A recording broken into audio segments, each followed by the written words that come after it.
আর তোমরা যদি এই পরীক্ষা জেনে তোমাদের মৃতদেরকে দাফন করা থেকে বিরত না থাকতে, তাহলে আমি তোমাদেরকে শুনিয়ে দিতাম কবরে কেমন পরীক্ষা হয়। মানে যদি আমরা শুনতে পারতাম যে কবরে কেমন পরীক্ষা হয়, আমরা ভয়ে আমাদের মৃতদেরকে দাফন পর্যন্ত করতাম না। এটা নবীজি বলছেন সাল্লাল্লাহু আলাইহি ওয়াসাল্লাম। তাকে জিজ্ঞাসা করা হবে যে তুমি কিভাবে জানলে এটা? বেশিরভাগ মানুষ তো পারে না উত্তর দিতে। তখন সেই ব্যক্তি বলে বসবে, সেই ব্যক্তি বলবে যে করাতু কিতাব আল্লাহ, আমি আল্লাহর কিতাব এই কোরআন পড়েছি। মুমিন বলবে আমি আল্লাহর কোরআন পড়েছি, ফাআমানতু বিহি, আমি এর উপর ঈমান এনেছিলাম, ওয়া সাদ্দাকতু, এবং সত্যায়ন করেছিলাম। অতএব দুনিয়াতে যারা দিনের জ্ঞান অর্জন করছে না, কোরআন পড়ছে না, হাদিস পড়ছে না, পড়াশোনার চেষ্টা করছে না, জানার চেষ্টা করছে না, কবরে পার পাওয়া ডিফিকাল্ট আছে। এটা একটা অন্যতম প্রশ্ন। আমরা কিন্তু মনে করি 3টা প্রশ্ন হচ্ছে, আসলে প্রশ্ন হচ্ছে কয়টা? 4টা। 3টার পরে আরো একটা এক্সট্রা। কিভাবে জানলে? তখন উত্তর দিচ্ছে আমি আল্লাহর কিতাব পড়েছি, ঈমান এনেছি, সত্যায়ন করেছি। সুবহানাল্লাহ। নবী সাল্লাল্লাহু আলাইহি ওয়াসাল্লাম হাদিসের পরের অংশে বলছেন যে যখন কাফের বান্দাকে উঠানো হবে, তখন ডানেও কিছু নাই, বামেও কিছু নাই, সামনে পিছনে কিছু নাই। মাথার দিক থেকে ফেরেশতারা চলে আসবেন, উঠিয়ে বসানো হবে, প্রশ্ন করা হবে কে তোমার রব? একটাই উত্তর, লা আদরি, আমি জানি না।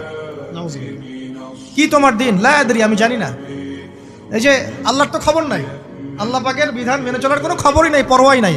সে জানবে কিভাবে ইসলাম কি জিনিস? সে জানবে কিভাবে আল্লাহ কি জিনিস? ও তো আল্লাহকে চিনেই না। দিব্যি বলে বেড়াচ্ছে মহাবিশ্ব সৃষ্টি হয়েছে বিগ ব্যাং থেকে, আল্লাহ বলে কেউ নাই। মানুষ সৃষ্টি হয়েছে বান্দর থেকে, নাউযুবিল্লাহ। মানুষ তো আল্লাহকে চিনছে না। এখনো মানুষ মনে করছে যে আল্লাহ বলতে কেউ নাই। এবং এই মুক্ত চিন্তার নামে, বাক স্বাধীনতার নামে নাস্তিকতার যে চর্চাটা বেড়েছে বাংলায়, এটা আশঙ্কাজনক। বড় বড় বিশ্ববিদ্যালয় থেকে পড়ে আসছে, অনেক সময় দেখলাম বড় বিশ্ববিদ্যালয়ের প্রফেসর, সে বলছে যে মহাবিশ্ব বিগ ব্যাং দিয়ে সৃষ্টি হয়েছে, সৃষ্টিকর্তা নাই এখানে।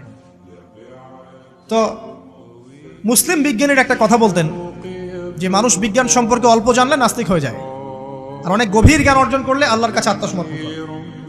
খেয়াল করে দেখবেন ডক্টর, ইঞ্জিনিয়ার যারা বড় বড় লেভেলে চলে গেছেন, অনেক সিনিয়র, তারা কিন্তু বেশিরভাগ নামাজি দেখবেন, নামাজ পড়ে, দান সদকা করে, সমাজ কল্যাণমূলক কাজ করে। তারা কিন্তু রোগীর সেবা করতে গেলেও বলে যে নামাজ পড়িয়েন, রোজা রাখিয়েন, তারা কিন্তু বলে। অনেক ডক্টর আমি দেখেছি, যারা যত বেশি গবেষণা করে তারা তত বেশি আস্তিক হয়ে যায়, আর টুটাফাটা গবেষণা করলে নাস্তিক হয়ে যাবে। কত প্রশ্ন, ইসলামের এটা কেন, ওইটা কেন, ইসলামে বহুবিবাহ কেন, হ্যাঁ ইসলামে কি পর্দার বিধান কেন, তারপর ইসলামে এত রেস্ট্রিকশনস, এত বাইন্ডিংস কেন, হ্যাঁ স্বাধীনতা নাই কেন, কত প্রশ্ন। ইসলামের এগেইনস্টে কত তীর এখন ছোড়া হচ্ছে। এই ব্যক্তি কেমন করে উত্তর দিবে যে মাহাদিনুক, তোমার দিন কি? আল্লাহর দিকে কত প্রশ্ন ছোড়া হচ্ছে, কত শিরকের পাপ আমরা করছি।